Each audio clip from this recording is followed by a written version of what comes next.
감사합니다. 박수를 치려면 크게 치시지 그렇게 소심하게 치시고.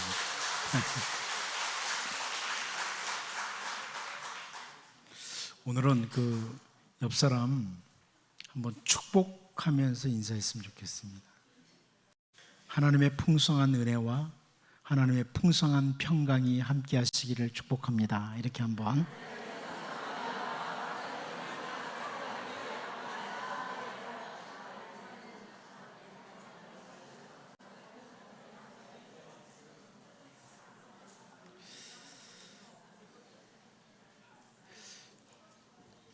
예수님께서 그 성전에서 나오셔서 가실 때 제자들이 그 성전 건물을 가리켜 보이려고 나옵니다. 그때 주님은 마태복음 24장 2절을 통해서요, 너희가 이 모든 것을 보지 못하느냐? 내가 진실로 너희에게 이르노니 돌 하나도 돌 위에 남지 않고 다 무너뜨려지리라, 이런 말씀을 하십니다. 예루살렘 그 성전에 돌 하나도 돌 위에 있지 않는다, 돌이 이렇게 쌓여 있지 않는다, 이런 말씀을 하시는 거죠. 이 주님의 말씀을 듣고 제자들이 조용히 주님께 와서 어느 때 이런 일이 일어나겠습니까? 하고 질문을 합니다. 세상 끝에는 무슨 징조가 있겠습니까? 이렇게 물은 거죠. 주님은 그 제자들에게 세상 끝에 일어날 일들 쭉 말씀해 주셨어요. 이 시간 그걸 다 살펴볼 것이 아니고 세상 끝에 이런 일들이 일어날 것이다. 한마디로 멸망의 날에 대한 주 예수님의 선포였습니다. 그런데 왜 우리 주님이 그 마지막 멸망의 날에 일어날 이 일들을 제자들에게 미리 말씀해 주시는 것일까? 여러분, 왜 그 말씀을 주셨을까요? 여러분 잘 아는 것처럼 마태복음 24장에 보면 예수님이 쭉 길게 설명을 하거든요. 마지막 때에 일어날 일들을, 그 징조들, 현상들에 대해서 쭉 설명을 해 주셔요. 왜 주님이 그렇게 길게 마지막 때 일어날 일들에 대해서 설명을 해 주셨을까? 왜 해 주셨을까요? 그 날이 오기 전에, 마지막 날이 오기 전에 주님의 백성으로서 잘 준비해라, 이런 의미죠. 그냥 이런 일이 오나 안 오나 한번 기다려봐, 이게 아니죠. 마지막 날이 임할 것이기에 그 날을 잘 준비하고 살아라. 하나님의 자녀들은 그 주님 만나는 그 날을 잘 준비해야 된다, 이런 말씀입니다. 마찬가지입니다. 오늘 본문을 통해서 선지자 미가는 그 멸망의 날에 대해서 선포를 하고 있어요. 멸망의 날에 대해서 선포를 합니다. 왜요? 그 멸망의 날이 오기 전에 주님의 백성으로서 잘못된 삶에서 돌이켜서 올바로 서도록 하기 위해서 선지자 미가를 통해 선포하는 거죠. 선지자들이 계속해서 이렇게 살다가 하나님의 심판이 있다 하는 이유는 뭐냐? 그 날이 오기 전에 잘 자기를 다듬어라, 이런 의미죠.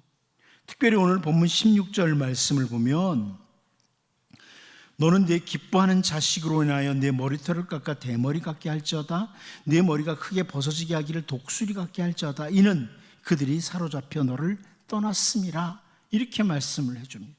네 기뻐하는 자식이라, 이 표현은 네 훌륭한 아들들, 이렇게 번역이 가능한 단어입니다. 네가 볼 때 아주 괜찮고 훌륭한 아들들, 그들 머리털을 밀어 대머리 같게 하신다.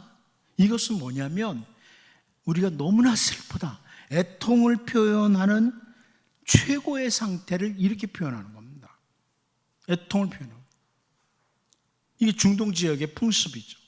머리를 탁 긁고, 그리고서 정말 요즘 아주 머리 미는 일들이 많아서 좀 그런데 사실 이거 고대 중동 지방의 풍습입니다. 머리를 밀고 애통하라고 이렇게 표현된 그런 풍습입니다. 머리가 독수리와 같게 한다, 이것도 슬픔의 최고의 상태, 이것을 보여주는 겁니다. 그렇게 슬픔의 최고의 상태가 되는 이유가 뭐냐? 포로로 끌려가는 것 때문이라는 거예요. 포로로 끌려가는 것 때문에. 선지자 미가는 한마디로 멸망의 날, 슬픔의 날이 다가오고 있다, 이것을 선포하면서 이제라도 하나님의 백성들이 하나님께로 돌아서기를 바라는, 그래서 이런 메시지를 전한 거죠. 멸망의 날에 대해서 너희 곧 주님의 심판이 임하니까 이제라도 하나님께로 돌아서라, 이렇게 말씀을 하는 겁니다. 오늘 우리는 이 선지자 미가가 선포하는 멸망의 날에 대한 모습을 좀 살펴보면서 우리도 우리 주님으로부터 세상 끝날에 대한 선포를 이미 받은 사람들이잖아요. 그런 하나님의 백성들로서 우리들을 좀 돌아보고 주님 만나는 그날이 오기 전에 하나님 앞에 올바로 서는 백성이 되도록 또 다짐하고 기도하는 이런 은혜가 있기를 바랍니다. 첫 번째는 우리 본문에서 무엇을 보냐면 다시 원수의 땅으로라는 것을 보게 됩니다. 다시 원수의 땅으로라. 우리 본문 14절을 같이 한번 읽어볼까요? 본문 14절 같이 읽어봅니다. 시작. 이러므로 너는 가드 모레셋에 작별하는 예물을 줄지어다. 악시집들이 이스라엘 왕들을 속이리라. 여기 보면 첫 번째 나오는 지명의 이름이 가드 모레셋입니다. 이 가드 모레셋, 이 표현을 그대로 직역하면 가드의 소유물, 가드가 차지하다, 이런 의미예요. 가드, 모레셋. 모레셋이라는 단어 자체가 소유하다, 차지하다, 이런 의미거든요. 그러니까 가드의 소유물이 된다, 가드가 차지한다, 이런 표현입니다. 여러분, 가드가 어딘지 알죠? 가드는 블레셋의 5대 도시 중에 하나가 가드예요. 블레셋이라는 나라, 블레셋 알죠? 골리앗의 나라. 블레셋이라는 그 나라는 도시국가입니다. 도시 5개의 국가로 형성된 그런 나라였는데 그 중에 하나가 가드예요. 그러니까 선지자 미가가 가드 모레셋, 이런 것은 단어 자체가 가드의 소유물, 원수의 소유물, 이 땅 이름이 이렇게 되어 있는 겁니다. 근데 여러분, 이 모레셋이라는 단어를 우리는 좀 시간이 흘렀지만 미가서 1장 1절에서 봤어요.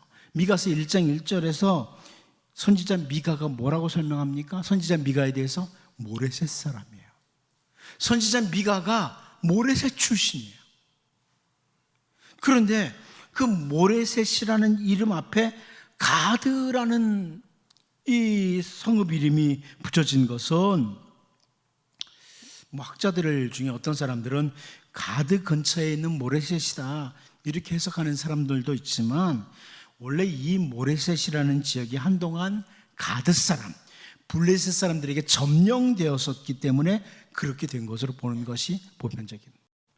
그러니까 한때 원수의 땅으로 빼앗겼던 그런 땅이 바로 모레셋이라는 거예요. 가드 모레셋.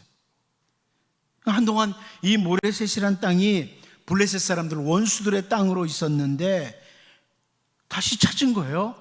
원수의 땅에 찾아서 하나님의 백성의 땅이 됐고, 그 모레셋이라는 곳에서 선지자 미가도 나왔어요. 그런데 멸망의 날이 찾아오면 모레셋은 다시 원수의 땅이 된다,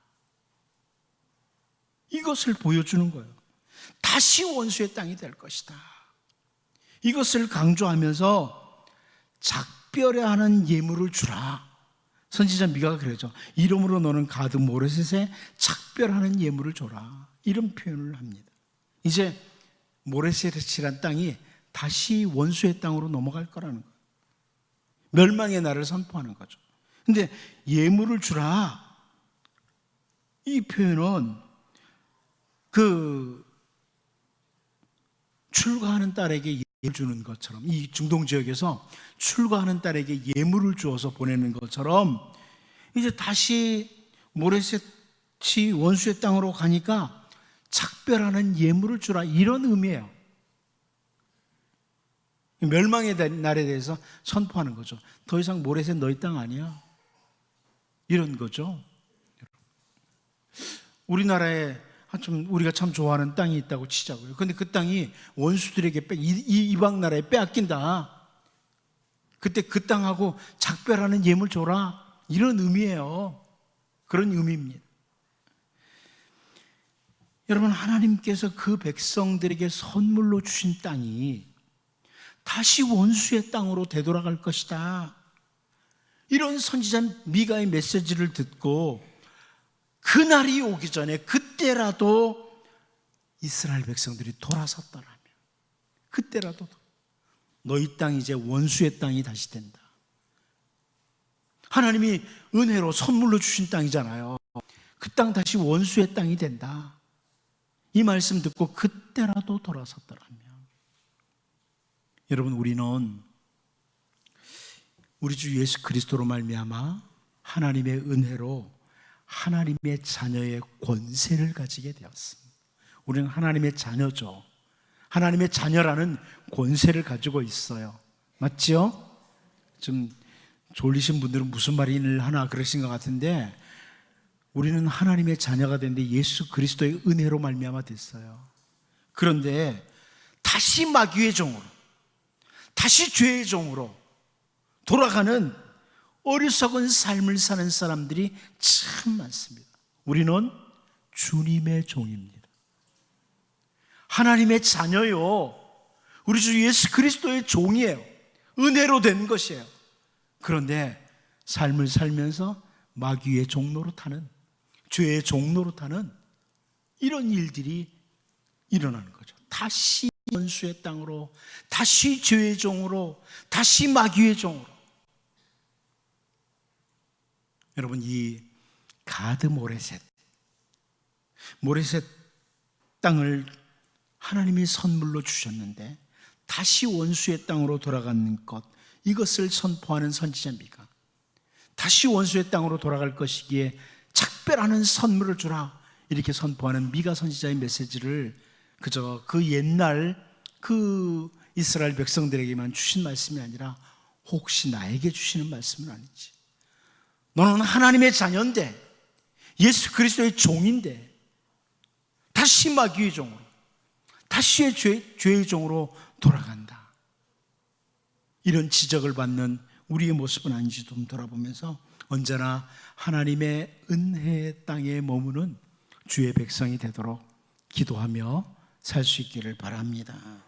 두 번째로 우리는 오늘 본문에서 왕을 실망하게 하는 땅이라는 이 부분을, 왕을 실망하게 하는 땅이라. 우리 14절 말씀 다시 한번 봅니다. 14절 다시 봅니다. 시작. 이러므로 너는 가드 모레셋에 작별하는 예물을 줄지어다. 악십의 집들이 이스라엘 왕들을 속이리라. 여러분, 여기 나오는 또 이제 두 번째 지명이 악십이라고 합니다. 악십이라는 단어는 속임, 실망, 낙심이라는 의미의 단어입니다. 악십이라는 단어, 속인다, 실망한다, 낙심한다, 이런 의미의 단어입니다. 선지자 예레미야가 하나님께 기도를 드리는 가운데 예레미야 15장 18절 말씀을 보면 이런 기도를 드립니다. 나의 고통이 계속하며 상처가 중하여 낫지 아니하면 어찌 됨이니까. 주께서는 내게 대하여 물이 말라서 속이는 시내 같으시리까. 이런 기도를 예레미야가 드려요. 하나님, 그렇게 기도하는데 왜 회복이 없죠? 제가 그렇게 기도하는데 왜 회복이 없을까요? 하면서 주님, 저에게 대해서 물이 말라서 속이는 시내 같으시리까, 이런 표현합니다. 우리는 물이 말라서 속이는 시내 별로 잘 몰라요. 잘 안 다가와요. 그런데 그 이스라엘 땅에 길을 걷는 나그네가 굉장히 메마르잖아요. 목이 너무너무 말라서 힘들어요. 너무 목이 마른 상태에서 힘들어하다가 저 멀리 보니까 시내가 보이는 거예요. 시내가 딱 보이는데 열심히 달려가 보니까 물이 다 말라버린 시내. 그래서 속이는 시내라고, 속이는 시내다, 이렇게 확인을 하고 실망하는 모습이죠. 그러니까 우리나라는 뭐 웬만큼 가물어도 시냇물의 물들이 조금씩 흐르죠. 그런데 그 이스라엘은 우기가 되면, 비가 내릴 때가 되면 시내에 물이 가득 찹니다. 곳곳에 시내에 물이 꽉 차요. 건기가 되면 이름만 시내예요. 이름만. 그러니까 여러분 성경은 세례 시내를 건넜다, 약복강 이런 것들 있잖아요. 실제로 가서 보면 물을 보기가 힘들어요. 왜냐하면 건기 때는 물 보기가 힘든 거예요. 물이 흘러간 자국만 남아있는 거죠. 선지자 예레미야가 그 부분을 얘기하는 겁니다. 열심히 목이 말라가지고 달려가 봤더니 속이는 시내다. 나를 속였다. 시내가 없다. 하나님 저에게 속이는 시내같이 그러시렵니까? 이렇게 기도하는 거죠. 근데 오늘 본문에서 선지자 미가가 악십의 집들이 이스라엘 왕들을 속이리라 하는 것은 이스라엘 왕들이 악십에 있는 집들에 대해서 기대를 가지고 있었어요. 아무리 다른 데가 문제가 생기고 망하고 그래도 악십에 있는 집은 기대가 있었는데 악십의 집들마저 멸망당하는 걸 보면서 실망하고 낙심한다는 거예요. 그래도 기대를 했는데, 이런 의미죠. 여러분, 하나님을 놓쳐버리고 헛된 것을 바라보다가 그 모든 것들이 헤벨로, 무가치한 것들로 사라질 때 인간은 실망하게 됩니다. 여러분 잘 아는 솔로몬은 전도서 2장 11절을 통해서요, 그 후에 내가 생각해 본즉 내 손으로 한 모든 일과 내가 수고한 모든 것이 다 헛되어 바람을 잡는 것이며 해 아래서 무익한 것이로다. 이 솔로몬의 고백입니다. 솔로몬이 참 열심히 살았어요. 열심히 집들도 짓기도 하고 막 열심히 못도 만들고 돈도 모아보고 별거 다 했어요. 그런데 어느 날 보니까 이게 다 헤벨이라는 거예요. 아주 무가치한 거라는 거죠. 아무것도 아닌 것이 되고 말았다. 속이는 시내와 같은 거죠. 악십이 그렇다. 저는 그런데 동시에 하나님의 눈으로 우리를 좀 보기를 원합니다. 우리를 보면 하나님 볼 때 대단해 보였는데 우리를 보면서 넌 속이는 시내와 같다, 이러시지 않을까. 제가 목사입니다. 목사니까 하나님 기대를 가지고 있는데 너는 속이는 시내야. 이름만 목사지 삶은 목사 같지 않아. 속이는 시내. 정말 굉장히 좋아서 웃으시는데 여러분도 그렇게 될 수 있어요. 저만 그런 게 아니고 여러분도 마찬가지예요. 장로고 권사고 집사고 그래도 다 속이는 시내들. 하나님이 그래도 열매가 있겠지 하고 왔는데 이런 하나도 없네. 속이는 시내. 제가 심한 말은 하지 않겠습니다. 악십의 집들이 속이는 시내와 같이 이스라엘 왕들을 실망하도록 하듯이 우리가 주님을 놓친 채 다른 것들을 붙들기 위해서, 잡기 위해서 달려가다 보면 어느 날 이게 다 속이는 시내였구나, 헤벨이었구나, 모든 것이 헛되도다, 솔로몬처럼 그렇게 고백할 수밖에 없습니다. 동시에 하나님께서 우리를 보시면서 최소한 너에게는 열매를 기대했는데, 최소한 너는 그렇게 살지 않기를 바랬는데, 우리에게서 열매를 구하려고 오셨다가 너는 속이는 신이었다. 너는 나를 속였다. 이름만 목사요, 이름만 장로고 권사고 집사라고, 너의 열매를 볼 수 없다고 이러시지 않도록 기도해야 됩니다. 여러분, 악십을 보면서 속이는 시내라고, 이스라엘 왕들을 속이는 시내다 기대했는데 이 모습을 보면서 정말 열매 있는 이런 우리의 삶이 되도록 기도할 수 있기를 바랍니다. 마지막 한 가지 더 봅니다. 숨어야 하는 이스라엘의 영광입니다. 숨어야 하는 이스라엘의 영광이라. 우리 본문 15절 같이 한번 읽어보도록 하겠습니다. 15절 같이 봅니다. 시작. 말해사 줌이나 내가 장차 너를 소유할 자로 내게 이르게 하리니 이스라엘의 영광이 아둘람까지 이를 것이라.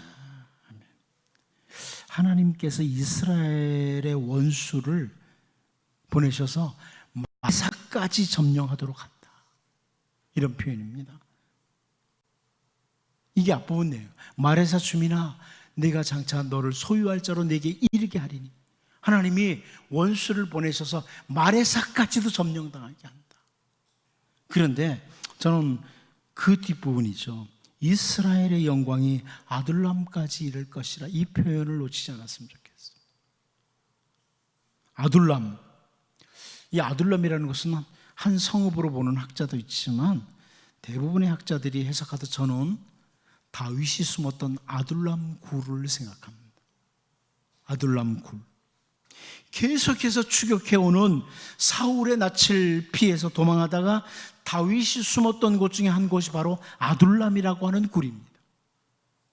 사무엘상 22장 1절 2절 말씀을 보면요, 그러므로 다윗이 그곳을 떠나 아둘람 굴로 도망하며 그의 형제와 아버지의 온 집이 듣고 그리로 내려가서 그에게 이르렀고, 환난당한 모든 자와 빚진 모든 자와 마음이 원통한 자가 다 그에게로 모였고 그는 그들의 우두머리가 되었는데 그와 함께 한 자가 400명가량이었더라.